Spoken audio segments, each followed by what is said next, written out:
Hello, नमस्ते। जैसा कि मैंने आपको रसखान के सवैयों का अर्थ स्पष्ट कर दिया है, आज हम इसके अभ्यास प्रश्नों के बारे में जानेंगे। मैं आपका ज़्यादा समय खराब नहीं करूंगी और हम सीधे प्रश्न उत्तरों पर चलते हैं।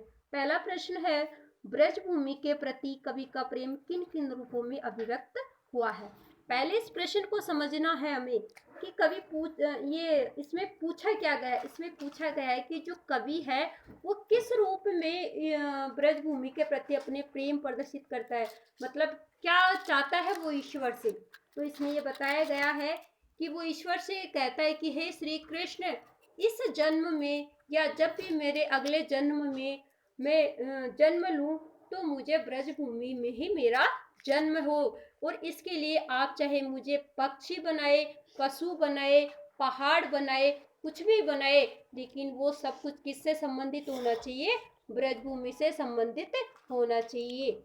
इस प्रकार कवि का ब्रजभूमि के प्रति प्रेम का प्रदर्शन हुआ है।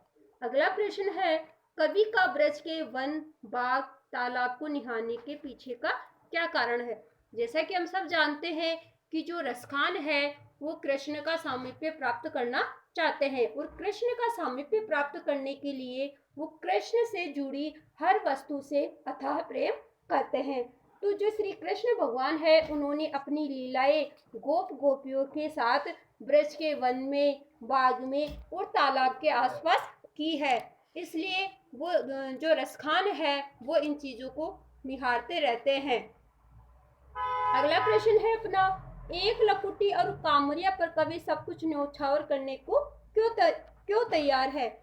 क्योंकि जो रसखानी के अनुसार श्री कृष्ण है, रसखानी के अनुसार जो श्री कृष्ण है उन्होंने उनकी हर एक वस्तु से रसखान अथाह प्रेम करते हैं, उनका सामीप्य प्राप्त करते हैं, इसलिए उनकी एक छड़ी के लिए और कामरिया पर वो सब कुछ न्योछावर करना चाहते हैं।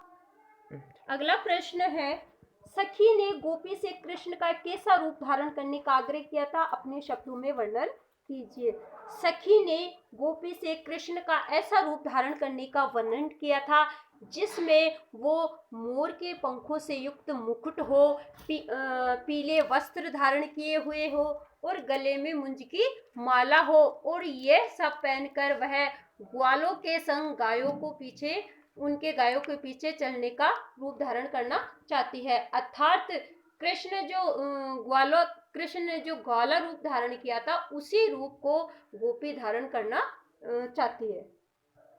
अगला प्रश्न है, आपके विचार से कवि पशु, पक्षी, पहाड़ के रूप में भी कृष्ण का सानिध्य क्यों प्राप्त करना चाहते हैं।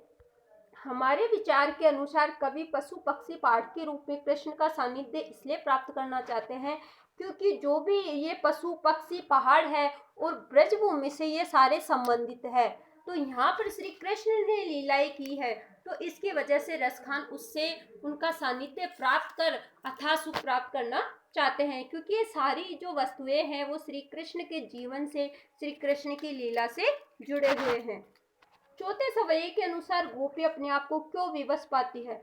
चौथे सवैये के अनुसार जब भी श्री कृष्ण मधुर बांसुरी बजाते हैं और उनकी जो मुस्कान होती है वो एक मोहग्रस्त होती है, मतलब वो उसके वशीभूत हो जाती है। इस वजह से गोपी अपने आप को विवश पाती है, वो मजबूर हो जाती है श्री कृष्ण के मधुर तान और मुस्कान के आगे। अगला प्रश्न 7, भाव स्पष्ट कीजिए।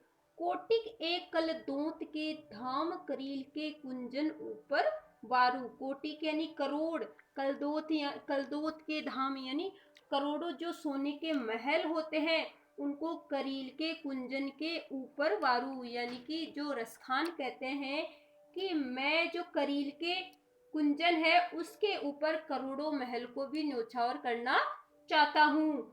दूसरा है, माई रीवा मुख की मुस्कानी संहारी न जई हई, न जई हई, न जई है।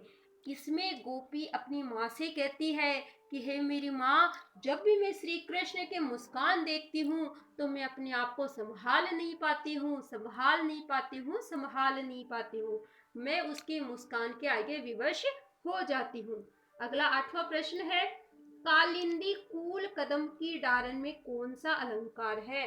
कालिंदी कूल कदम की डारन में अनुप्रास अलंकार है। इसमें देखो क, कालिंदी में क, कूल में क, कदम में क और की लगातार क वर्ण की आवृत्ति हो रही है। और जब क किसी भी वर्ण की लगातार आवृत्ति होती है तो उसे अनुप्रास अलंकार कहते हैं। अगला 9वां प्रश्न है, काव्य सौंदर्य स्पष्ट कीजिए। या मुरली मुरलीधर की अधरान धरी अधरान धरूंगी। इसमें काव्य सौंदर्य स्पष्ट करने का मतलब होता है कि इसमें कौन से अलंकार का प्रयोग किया गया है। या मुरली मुरलीधर की, एक तरीके से इसमें अनुप्रास अलंकार भी है और यमक अलंकार भी है। जब दो वर्णों जब कोई भी वर्ण किसी भी वर्ण की दो बार आवृत्ति होती है तो अनुप्रास अलंकार होता है। और जब दो शब्दों की आवृत्ति होती है तो यमक अलंकार होता है। लेकिन उन दोनों शब्दों का अर्थ अलग अलग होता है। जैसे मुरली का अर्थ होता है मुरली बांसुरी और यहाँ मुरलीधर का अर्थ हो गया श्री कृष्ण। इस प्रकार आज हमारी ये जो अभ्यास प्रश्न है इसको मैंने आपको समझाने का प्रयास किया है। और आपको अगर मेरा ये वीडियो अच्छा लगे तो आप इसको प्लीज़ सब्सक्राइब करें और कमेंट करें। और इसमें अगर आपको किसी विशेष प्रश्न या किसी विशेष शब्द विशेष का अर्थ कुछ भी जानना हो तो कमेंट करें।